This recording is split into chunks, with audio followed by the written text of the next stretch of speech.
But I guess the 414 has to be happy because that's the person missing. I'm not sure how that makes sense for happy, but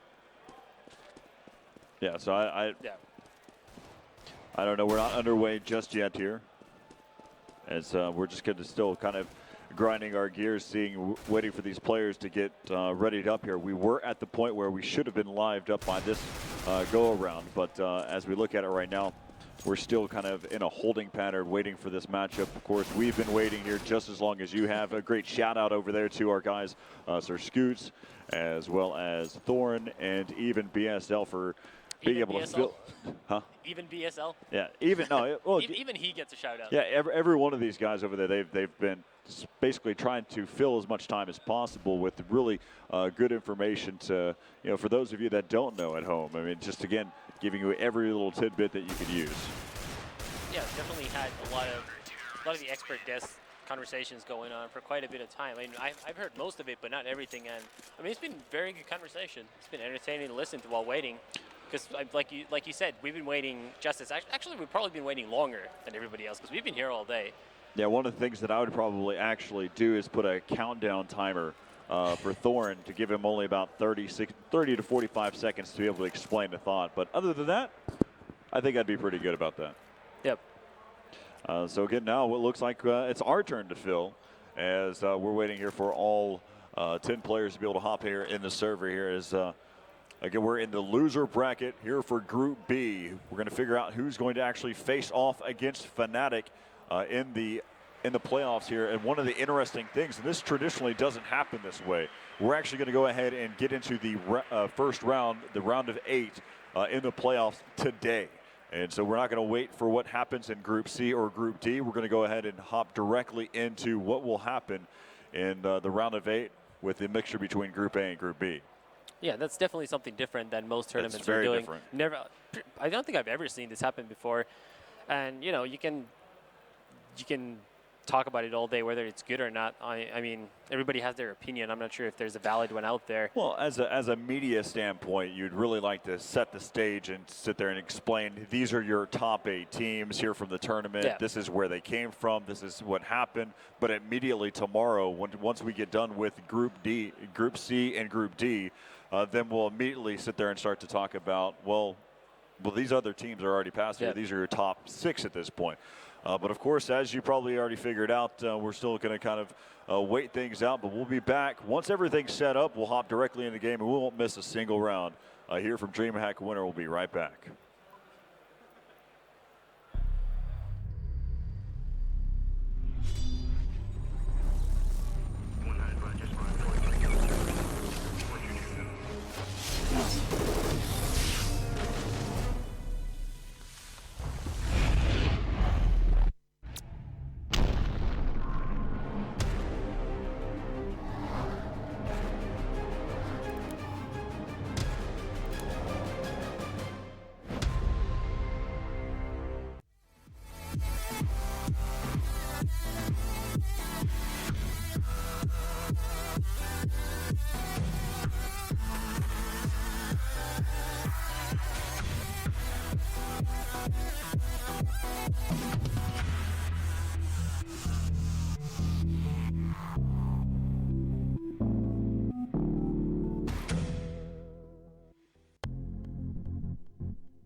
All right, so hello and welcome back here to DreamHack Winter 2013, sponsored here by SteelSeries. I'm Corey Dunn alongside Lurpus as we're about to get back underway here with more Group B between Universal Soldiers facing off against Recursive. If you're just now tuning in, this is first time here throughout this whole tournament. NIP has moved on. They were able to defeat Universal Soldiers, sending them down to this loser's bracket in the group play.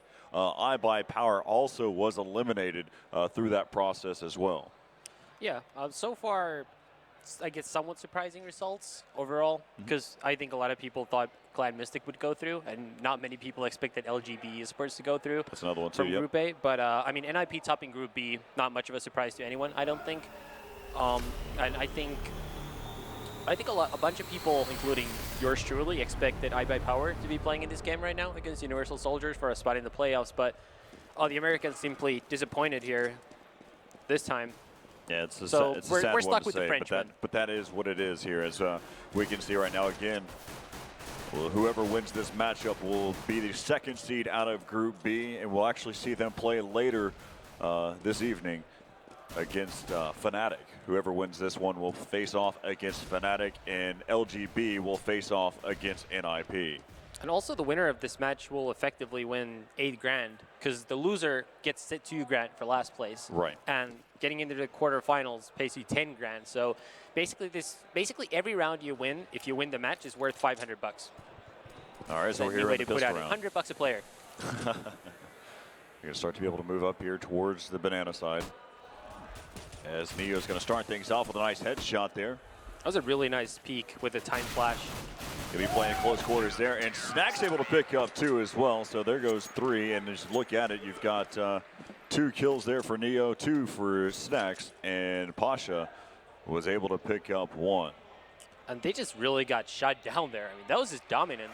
That first peek by Neo with the flash from, I believe it was Snacks who flashed from backup B. That was some really nice teamwork. I mean, it's these little simple things that you can just execute really easily that really make a difference between these teams. This is very simple, clever, and you got Neo an early kill and pointed out and gave US the information that Recursive were about to attack the B bomb site.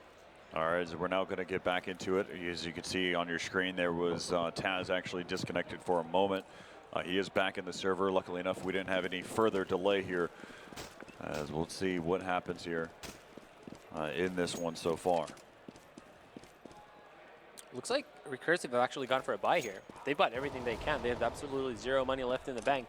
So they bought P250s and whatever else, armors. And they're just hoping to win the second round and bring back the momentum that, well, I guess they never had so far in this game. All right, you see right now they're going to start to be able to push over here towards that banana side. Neo on the back up to the bomb site, but Snacks is going to town. Now he's going to be able to pick up 3 so far, and Neo picks up the other 2. So again, both Neo and Snacks have that B bomb site on lockdown. And by the way, this is the loudest I've heard Universal Soldiers all day. I'm not sure if the viewers can hear them, but they're actually yelling from after these round wins. I haven't heard that all day. I haven't heard that in a long time, actually. I actually haven't heard just about anyone yelling today, except iBuyPower after the first pistol, and we all know how that ended up. Yeah. Everyone else was still just dead quiet. And impulsive. Impulsive had one round where he's like, super excited too. You tend to lose excitement when you lose save rounds. Those two go hand in hand. Those eco rounds were just so hurtful. As right now you got Pasha who's going to push up there inside of mid, able to pick up 1. Still going to contest here. Spotted another one, picks up his 2nd kill in the round. As now it's going to be down to a 3-on-5. Now left up to the bomb carrier. And that's going to finish things off. So right now score 3-0, and Universal Soldiers off to a quick start here. And Neo with a nice little smile there as well. Yeah, we were talking about Neo's facial expressions in the previous game, because Stu kept looking at him and was like, oh, Neo doesn't look happy. Looks like he wants to leave the server. That was the exact opposite. He looks happy. He wants to be here. Happy. And it's going to be the first weapon round of this game. We actually see US still stuck with 4 FAMASes, and that's going to leave them with a nice chunk of nice chunk of change in the bank here. Right, so just in case if they end up losing this round, they'll still be able to buy for a second gun round here. And we'll take a look at the default setup kind of across the map here, kind of get you acquainted with how Universal Soldiers plays this map. You've got Neo and Snacks, which we've seen them do it time and time again over there towards that B-bomb site. Taz is going to be watching over there towards the CT Arc side. Pasha is going to be right there with them over by the library. And you've got Bialy, who's just there inside of the apartments and kind of watching that that awning or truck side. Actually, take a look here. Also, what's kind of interesting here too is you can see the setup here with Pasha and Taz.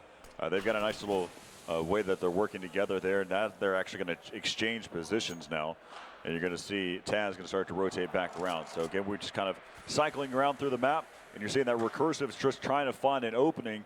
And right now, that bomb carrier is still over there towards that banana side. Haven't decided to push up just yet, but they do have all 5 members, and let's see if a gun round can change things here.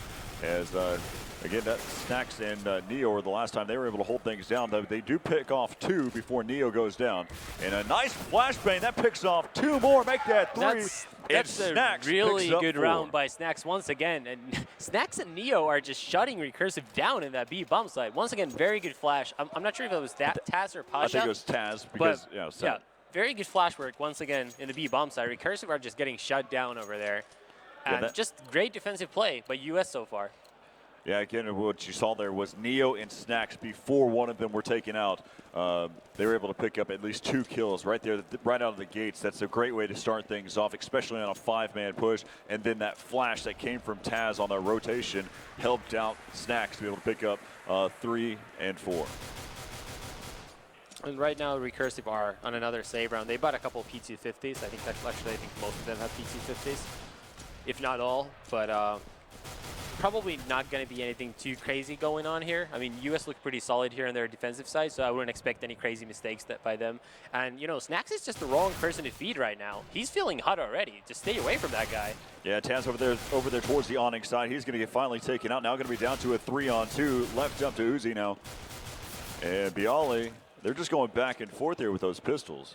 And Bialy's going to get chased down here. He's going to get taken out there by the jumping shot from Uzi. Just as I said, nothing crazy is going to happen here. US are down to just 2 people. Now, Uzi's down to very low health, so odds are he's not going to win this round, even though he came close to taking off Neo's head there in the boiler room. But, I mean, very good save round by Kenny S's team. It's really key. We talk about this often, but the way money system works in Counter-Strike, it's really key to have good save rounds. You don't want to just go out there and die. You want to get weapons out of the opposing team. And right now, US still has plenty of money left in the bank, but if they lose a couple rounds in a row, those 3 weapons that were lost could mean the difference between them having to save or them buying once more and breaking Recursive's money in return. As right now, like you mentioned, the current economy for the terrorist side, I mean, they're going to be fine as long, I mean, talking in terms of their money, they'll be fine to continue to lose because they've got the base there to work off of. And so right now, Neo and Bialy is going to start things off here, able to take down 3 so far here in the round. As now it's going to be left up here to Happy and Kenny S. As right now, he's able to pick off 1. Neo falls. Now left up to Taz, Pasha, and Snacks here for Universal Soldiers. Bomb carrier still working back over there towards the apartments. They're kind of spreading out the D here. Still have a lot of time to work with right now. As we're on board here with Taz, you can see his perspective. Bomb carrier looks like it's going to start to backtrack. Now it's going to start to push there towards that B bomb site, or towards the A bomb site. There is some distraction that's happening over there towards that B side. And Happy is trying to look for the head of Snacks, but Snacks is on fire. He's 12-0. As Taz will fall.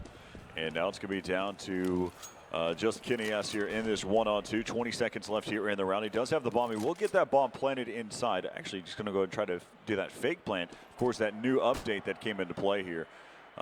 Actually, we've seen it time and time again now with that fake plant. That allows you to actually fake plant, which is a very good change. It's a great change. As right now we can see, they line up perfectly. That was close. That could have been the perfect opportunity there for Kenny S. But look at this. Snacks, 12-0, still alive. Exactly, and that, like you said, they lined up perfectly for Kenny S. He could have very easily have taken both of them out there, but just great play by Snacks. I mean, this guy is just on fire. He's 12-0 with 2 more assists and 14K on his bank account. So his average damage per round is right around 200. Of course, he's picked up 2 kills for every single round so far, just being in a dominant fashion throughout this game. And something to point out is also Snacks was #1 in stats for the entire event after their opening match. So he was really good in the match against iBuyPower as well. Obviously, the trashing by an IP probably put him down way lower. I haven't checked since then, but I mean, he's been in very good form so far at DreamHack. Again, as we talk about it, the way that the Recursive is going to be so far throughout the rest of this until they actually win around, they'll be fine in terms of economy, as right now Neo is going to start things off. And Neo's getting so many entry kills in Banana. This is the 2nd round in a row where he just pushes up aggressively and instantly takes out Uzi. So Recursive definitely have to be wary of Neo doing that in the future. Still kind of backtrack. It looks like they're going to start to be able to move up here inside of mid. Bialy right there watching the apartments. He does have an angle to watch there towards the truck side. He has his teammates Pasta just on